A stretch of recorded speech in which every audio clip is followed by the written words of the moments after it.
10.62 The Voice of Love. Kekasih Tuhan masih melanjutkan kebersamaan kita dalam program Bincang Pagi bersama dengan Pendeta James Ong, Gembala Sidang GBI Imamat Rajani Surabaya. Kami sedang berbincang tentang bersahabat dengan masalah. Silahkan kekasih Tuhan, Anda mulai bisa bergabung bersama dengan kami. Telepon, SMS, WA bisa Anda manfaatkan ya. Teleponnya di 0315046000, SMS atau WA di 0813 330 60.000. Anda juga bisa memberikan informasi penerimaan radio Sangkakala di tempat tinggal Anda masing-masing ya. Tadi kami sempat ngobrol wah ini nggak ada yang dengar nih, semua radionya nggak bisa didengar. Berikan feedback kepada kami supaya kami bisa juga istilahnya tahu ini ada yang dengar nggak sih gitu. Oke, Pak James, selain fokus tadi ada yang mau ditambahkan, silakan. Kan fokus pada Tuhan tadi kita bicara berarti artinya kita memusatkan perhatian kita pada Tuhan kan. Yang kedua, orang yang fokus kepada Tuhan itu membicarakan hal-hal yang positif. Membicarakan hal-hal yang positif. Ya. Maksudnya gimana? Jadi jangan membicarakan hal-hal yang negatif. Kan kalau orang mengalami masalah kan kecenderungannya membicarakan hal yang negatif. Ya. Iya toh. Tapi hal yang positif tuh artinya hal yang baik yang Tuhan akan kerjakan untuk kita. Gitu loh. Jadi kan memang kita anggap selama ini kan masalah itu hal yang negatif. Jadi yang negatif terus nanti bagaimana kalau begini, nanti bagaimana kalau begitu. Padahal belum tentu terjadi ya Pak ya. Itu. Jadi lebih baik kita membicarakan hal yang positif. Hal yang positif itu pasti firman Tuhan. Hal yang positif itu pasti firman Tuhan. Bicarakan tentang firman. Bicarakan tentang janji-janji Tuhan. Bicarakan tentang kehebatan Tuhan, keajaiban Tuhan. Itu banyak. Nah, itu yang kita harus mulai lakukan. Dan yang berikutnya, fokus pada Tuhan itu artinya selalu bersyukur. Selalu bersyukur. Mungkin kekasih Tuhan berkata gini, belum terjadi apa-apa kok bersyukur. Ya kan? Yeah. Kalau sudah terjadi kemenangan, aku pasti bersyukur. Tapi Tuhan tidak mengajarkan seperti itu. Bahkan Tuhan ngomong di 1 Tesalonika, ajarkan bahwa mengucap syukurlah dalam segala keadaan. Jadi walaupun keadaanmu belum berubah, belum terjadi apa-apa sesuai dengan yang kita doakan, yang kita harapkan, terus bersyukur. Gitu loh. Tadi yang ada hubungannya dengan yang pertama kan, waktu kita memusatkan perhatian kita kepada Tuhan karena di tangan Tuhan itu ada semuanya. Dan kita bersyukur untuk itu. Itu sungguh dahsyat hasilnya, Wahyu. Bicara hal-hal yang positif, selalu bersyukur ya. Yang ketiga selalu bersyukur. Nah ini sukar, ini susah. Ngomong gampang, Wahyu. Ya, prakteknya nggak mudah. Tapi saya latih terus diri saya, selalu bersyukur. Ada hal sedikit saya nggak pernah lupa, ucap syukur sama Tuhan. Jangan sampai bilang cuman gini aja kok bersyukur. Nah itu Tuhan nggak suka orang seperti itu. Bahkan belum lihat apapun, belum lihat sesuatu titik terang pun harus bersyukur. Kita tetap bersyukur. Tuhan, hari ini aku belum lihat apa-apa, tapi aku tahu Engkau itu nyata. Aku bersyukur Engkau itu hidup dalam aku. Aku bersyukur Tuhan tidak pernah meninggalkan aku. Tuhan selalu menepati janjinya. Nah, kita selalu punya alasan kok untuk bersyukur, Wahyu. Dan itu harus dilatih ya, Pak ya? Dilatih, bersyukur juga dilatih ya? Dilatih, sesuatu yang baik selalu harus dilatih. Iya. Kalau enggak mau dilatih ya enggak bisa-bisa. Ya kan? Kalau yang enggak baik itu enggak perlu dilatih. Ya. Dan yang terakhir, fokus kepada Tuhan itu terakhir ini penting sekali. Mencari hal-hal yang rohani. Contohnya? Ya. Sekarang saya mau baca satu ayat, Wahyu. Ya. Di Yohanes 10 ayat 10. Yohanes 10 ayat 10. Wahyu baca.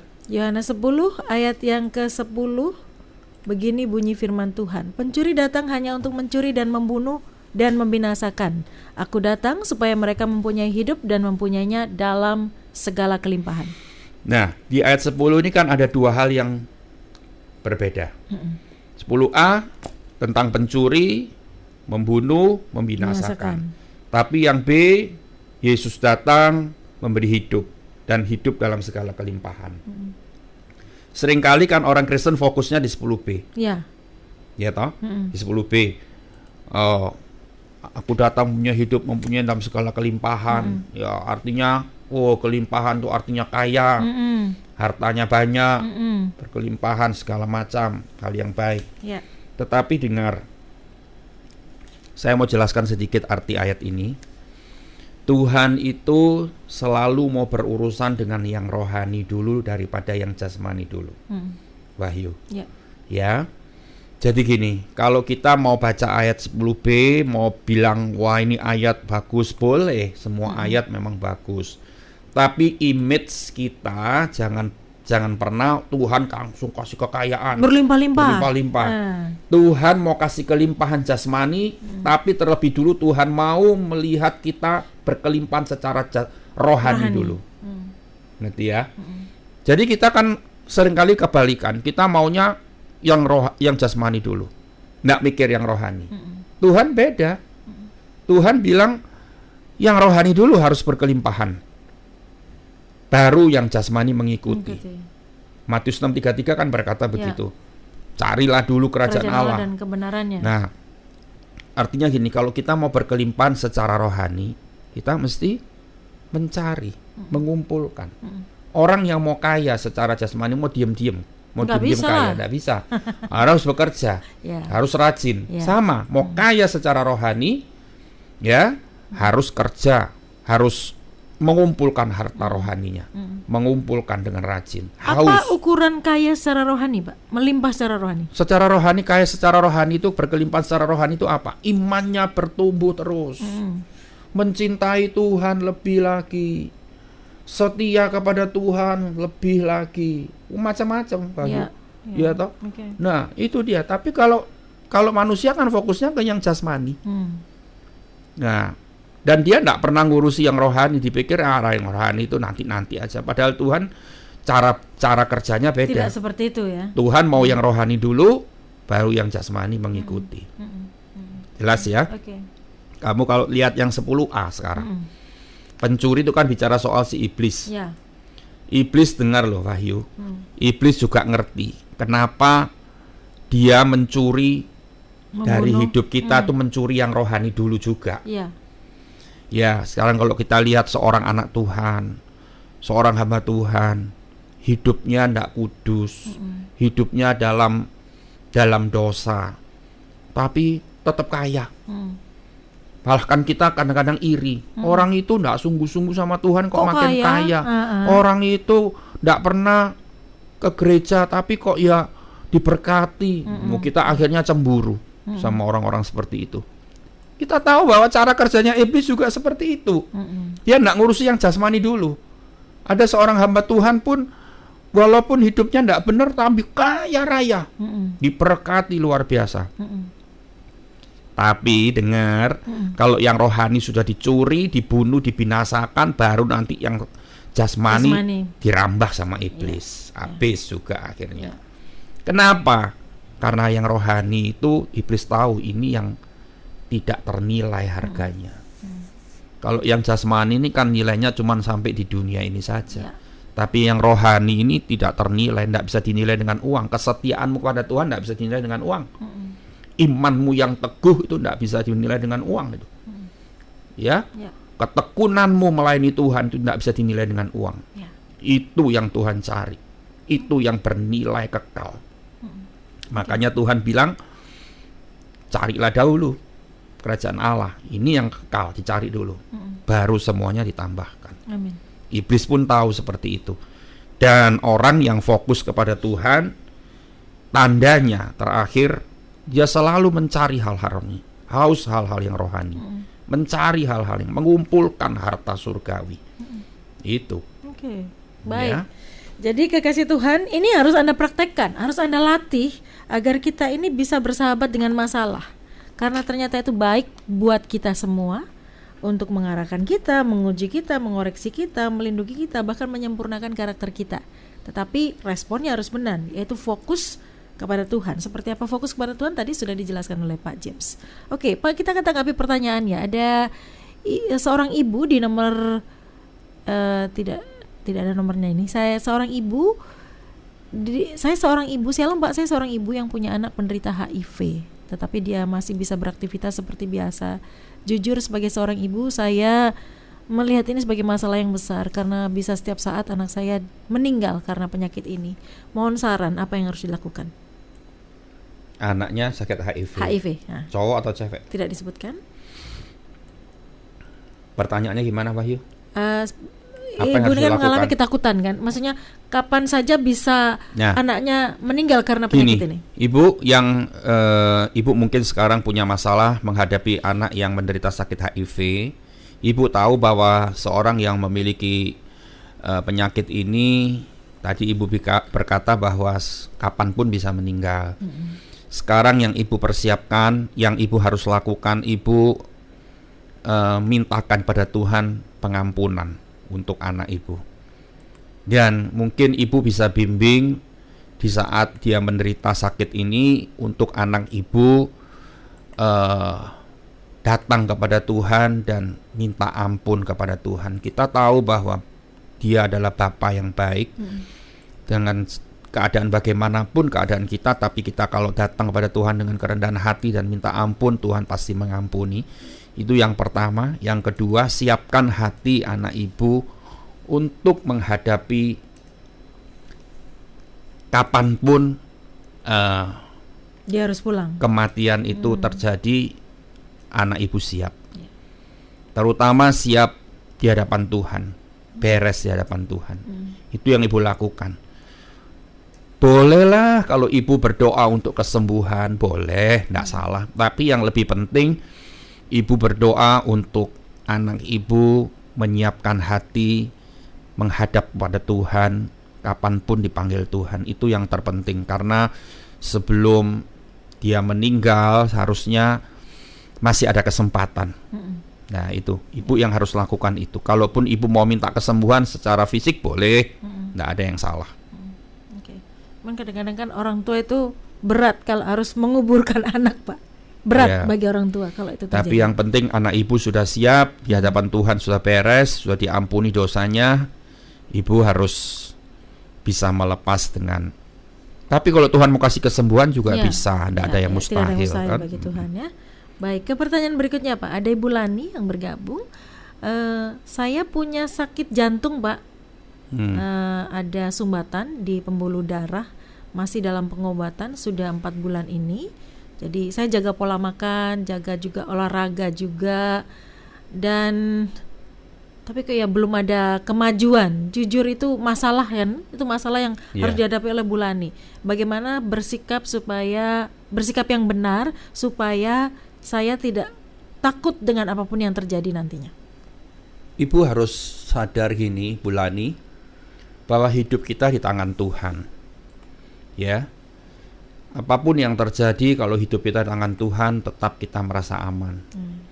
Ibu sudah menjaga pola makan, ibu sudah menjaga kesehatan, baik. Lakukan terus bagian ibu. Maksud saya gini, Tuhan punya bagian sendiri. Ya, jangan melupakan tugas bagian kita. Jadi kalau ibu sudah menjaga pola makan, pola hidup yang baik, teruskan. Kalaupun belum ada hasilnya, jangan berhenti. Itu tugas itu bagian kita yang kita harus lakukan dengan tanggung jawab. Olahraga, tadi ibu bilang sudah olahraga, lakukan terus. Belum ada hasilnya, jangan berhenti, lakukan terus. Ya, dan selebihnya bagiannya Tuhan yang akan bertindak. Ya, jangan sampai ada ketakutan apapun, karena hidup kita kalau di dalam tangan Tuhan itu sekali lagi pasti kita aman. Ini beberapa yang bergabung adalah tanya tentang penyakit. Hari ini orang juga banyak ketakutan dengan yang namanya virus COVID-19, Pak. Mungkin Pak di kesempatan ini juga bisa menyampaikan kepada kekasih Tuhan, bagaimana dengan kekasih Tuhan yang ketakutan sampai hari ini? Kekasih Tuhan, saya mau sharing sedikit. Bulan Maret yang lalu, ketika COVID-19 itu mulai merambah Indonesia, kota kita Surabaya, dan semua orang jadi berubah kehidupannya, sampai pun saya sebagai seorang hamba Tuhan harus juga kena imbasnya. Gereja tutup, pelayanan semua cancel, nganggur, nggak ada kegiatan setiap hari, minggu pun di rumah ya cuman online aja, dan semua kena imbasnya. Tapi yang saya lakukan begini, kekasih Tuhan, saya tahu bahwa roh ketakutan itu bukan datang dari Tuhan. Bahkan Tuhan ngomong di 1 Timotius, aku tidak memberikan roh ketakutan, tapi memberikan roh damai sejahtera. Kita bukan meremehkan COVID-19 virus ini. Saya sampai hari ini tetap disiplin, pakai masker, jaga jarak, cuci tangan terus dan sebagainya.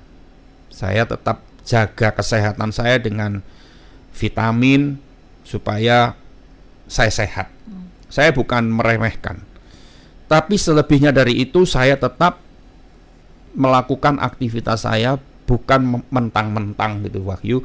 Saya mentang-mentang saya pendeta terus saya enggak. Nantang-nantang. Oh enggak, saya tahu juga pendeta banyak yang berguguran kan, banyak yang meninggal. Saya selebihnya percaya bahwa bagian saya sudah saya lakukan.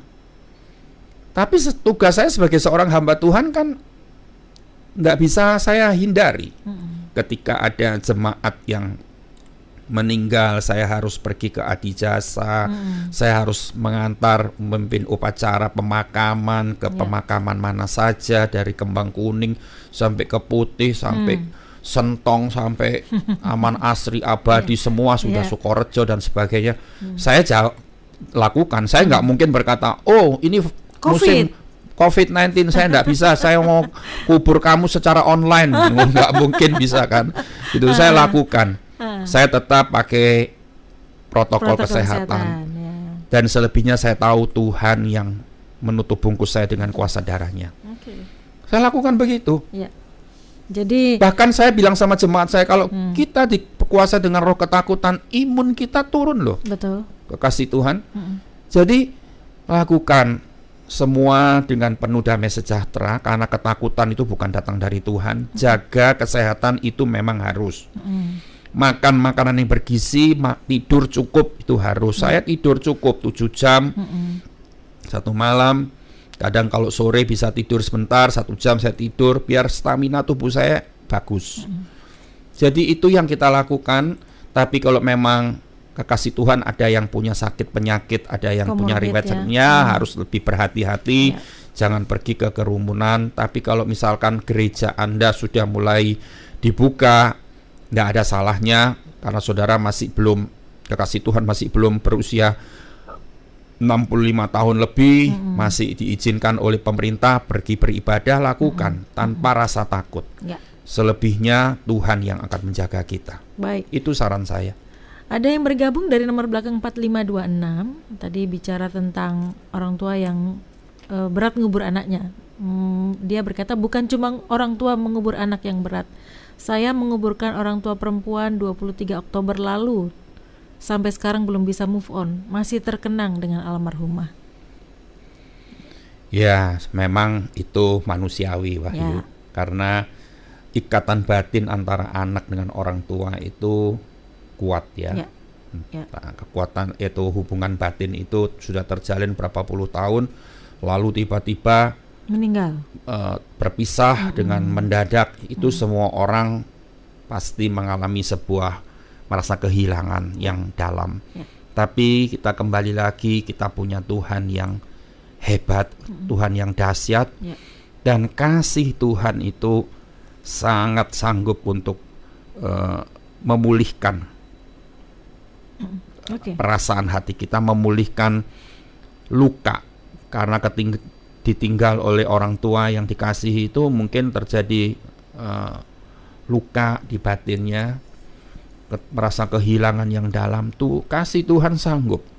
Buka hatimu untuk kasih Tuhan mengalir dan ucapkan terus, kasih Tuhan membebat hatiku, kasih Tuhan memulihkan hatiku, dan fokuskan pikiranmu, perhatianmu bukan kepada orang tua yang sudah meninggal, tapi fokuskan kepada tugas-tugas. Kamu kalau misalkan saudara punya anak, punya pekerjaan, fokuskan ke sana. Itu yang lebih penting. Karena itu yang kita masih lakukan. Anak kita harus masih kita didik, rawat, pekerjaan kita harus urusin. Itu yang lebih penting daripada sekedar meratapi yang sudah dipanggil Tuhan. Oke, baik. Telepon terus berbunyi, mohon maaf tidak bisa kami tanggapi karena keterbatasan waktu. Sayang sekali gabungnya di terakhir-terakhir nih, kekasih Tuhan. Baik, Pak James, bisa disimpulkan dari perbincangan kita pagi hari ini, dan silakan tutup dalam doa. Kekasih Tuhan, saya menyimpulkan bahwa pembicaraan kita pagi hari ini mengajar kepada kita bahwa kita tidak boleh punya image yang salah tentang masalah. Ya, sekali lagi ini yang harus saya tekankan dan tidak boleh lupa dari memori kita adalah masalah itu jalan satu-satunya menuju kepada kemuliaan Tuhan, menuju kepada kebesaran Tuhan, menuju kepada kemahakuasaan Tuhan. Itu dia. Jadi kalau kita tahu kita mau mengalami kebesaran Tuhan, mau mengalami kemuliaan Tuhan, harus dengan jalan masalah, melalui jalan masalah. Sebab itu jangan pernah stres dengan masalah yang terjadi. Kalau engkau tidak mampu, ingat 1 Korintus tadi bilang, penderitaan yang kamu alami adalah penderitaan yang biasa. Ya. Dan itu tidak melampaui kekuatanmu, kata firman Tuhan. Kita punya Tuhan yang besar, kita punya Tuhan yang ajaib. Minta kekuatan yang lebih dari Tuhan, supaya saat kita menjalani masalah ini, kekuatan Tuhan sungguh dinyatakan dalam hidup kita. Dan kita tidak jatuh, kita tidak menjadi putus asa dan menyerah, tapi kita tetap berserah kepada Tuhan. Itu kesimpulannya, Wahyu. Baik, silakan tutup dalam doa, Pak James. Mari kekasih Tuhan kita berdoa. Kalau hari ini kekasih Tuhan mengalami 1-2 hal atau banyak hal dalam kehidupanmu, masalah demi masalah, letakkan tangan kananmu di atas dada. Kita berdoa sama-sama dari studio ini, dan saya percaya kuasa Tuhan sanggup menjangkau kita dimanapun kita berada. Mungkin kasih Tuhan ada di luar negeri, ada di luar kota, di luar pulau, tapi kasih Tuhan tidak bisa dibatasi dengan apapun. Haleluya. Tuhan, kami memiliki Engkau Tuhan dan Allah yang besar, Allah yang tidak terpahami, Allah yang tidak bisa dikendalikan kuasanya. Kami sedang memiliki dan menyembah kepada Allah yang besar, satu-satunya Allah dalam hidup kami, yang kami sembah, yang kami layani dan kami hormati. Terima kasih Tuhan. Kalaupun hari ini kami mengalami masih ada banyak masalah yang terjadi, aku tetap berkata bahwa Tuhan Engkau Allah yang hebat. Amen. Tuhan Engkau Allah yang dahsyat, tidak tertandingi dengan apapun. Kami tetap yakin dan percaya bahwa di dalam Engkau ada kemuliaan, ada kebesaran-Mu. Terima kasih Tuhan, terima kasih. Kekuatan yang supranatural itu Engkau limpahkan dalam hidup kami, kekasih Tuhan. Dan kami percaya Tuhan, saat kami menjalani masalah ini, walaupun ini belum selesai, saat ini belum selesai, tapi kami menjalani dengan mata yang tertuju kepada Tuhan, fokus yang kepada Tuhan, memandang kepada Engkau saja. Terima kasih Tuhan. Kami percaya kuasa Allah akan menopang kami terus dan memulihkan keadaan kami. Berkati setiap kekasih Tuhan dimanapun mereka berada.